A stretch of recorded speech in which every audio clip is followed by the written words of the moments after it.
దసరా పర్వదిన ఆనందదాయక శుభాకాంక్షలు మీ ಎಲ್ಲರಿಗೂ. ఈ దినం మహిషాసురుడు గురించి మనం కొంచెం తెలుసుకుందాం.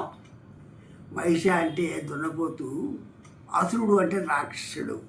అందుకనే వీడు మహిషాసురుడిగా పిలువబడ్డాడు.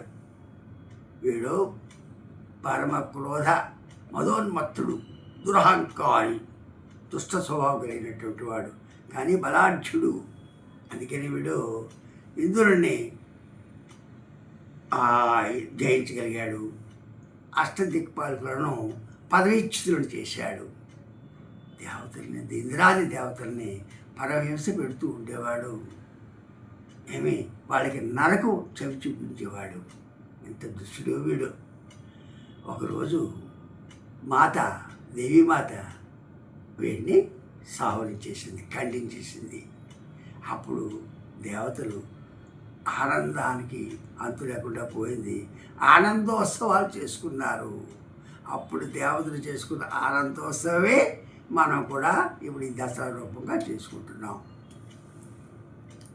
ఇక్కడ మనకి కూడా 6 శత్రువులు ఉన్నారు మనలో. వాళ్ళే కామ, క్రోధ, లోభ, మోహ, మదం, ఆశ్చర్యాలు అని చెప్పి అరిషద్వర్గులు. వీళ్ళు కూడా వీడు మహిషాసురుడు రాక్షసుడి కన్నా దుర్మార్గులే మనలో ఉన్నారు.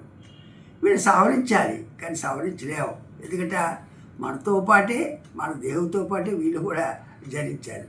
సవరించడం కావదు, కానీ అదుపు చేసుకోవచ్చు. మనం ఎంతలా అదుపు చేసుకుంటే మనం అంత ఆనందం ఉంటుంది, ఆనందాత్మకతను పొందొచ్చు. ఈ విధంగా అరిషద్వర్గులను అదుపు చేసుకుంటే ప్రతిరోజు మనకి దసరావి, ప్రతిరోజు ఆనందమే. కాబట్టి ఈ శుభదినం నుండి మనం కామక్రోధాదుల్ని అదుపు చేసుకునే ప్రయత్నం చేద్దాం, ఆనందాత్మకతను పొందుతాం. అప్పుడు మనకి ప్రతిరోజు కూడా దసరా అవుతుంది. శుభమస్తు. మరొకసారి మీ అందరికీ శుభాకాంక్షలు, దసరా శుభాకాంక్షలు. శుభమస్తు.